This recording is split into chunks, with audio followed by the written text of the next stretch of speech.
அனைவருக்கும் வணக்கங்க. போன வீடியோவில் வந்து எல்லாம் மல்லி மிளகாய் எல்லாமே வறுத்து வச்சுருந்தோம். அப்புறம் போய் அரைச்சிட்டு வந்து இப்போ பேக் பண்ணிட்டோம். இங்கே பாருங்க, தனி மல்லிப்பொடி, தனி மிளகாய் பொடி, இதெல்லாமே குழம்பு மிளகாய் பொடி. இப்போ கேட்டவங்களுக்கெல்லாம் நாங்கள் எல்லாம் பேக் பண்ணி வச்சுட்டோம். உங்களுக்கும் வேணும்னா நீங்கள் வந்து யூடியூப் சேனலில் எங்கள் ஃபோன் நம்பர் வந்து கூகுள் ஃபுட்ஸ் நம்பர் வந்து பாருங்கள்.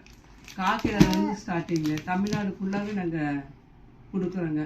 உங்களுக்கு என்ன வேணுமோ சொல்லுங்கள். அதாவது தொக்கு வகையில் எது வேணாலும் சரி, இல்லை மல்லிப்பொடி, மிளகா பொடி, குழம்பு மிளகா பொடி, கறி மசாலா பொடி எது வேணும்னாலும் சரி நாங்கள் ரெடி பண்ணி தருவோம். ஃப்ரெஷ்ஷாகவே அப்போதைக்கு அப்போ அரைச்சி கொடுக்குறோம். உங்களுக்கு என்ன வேணாலும் சரி. அதாவது எங்கள் மிளகா பொடி போட்டு நீங்கள் ஒரு தடவை ட்ரை பண்ணி பாருங்கள். நீங்கள் ரெகுலராக வைக்கிற சாம்பார் புளிக்குழம்புக்கு விடவே இது நல்லாயிருக்கு. அப்படி உங்களுக்கு பிடிக்கலைன்னா உங்கள் காசை வந்து நாங்கள் ரிட்டர்ன் பண்ணிடுறோம். எங்களுக்கும் ஒரு ஆதரவு தெரியுதுங்க. நாங்கள் இப்போ தான் சின்னதாக ஒரு வியாபாரம் ஆரம்பிச்சிருக்கிறோம். எங்களுக்கும் கொஞ்சம் ரெடி பண்ணி கொடுங்க.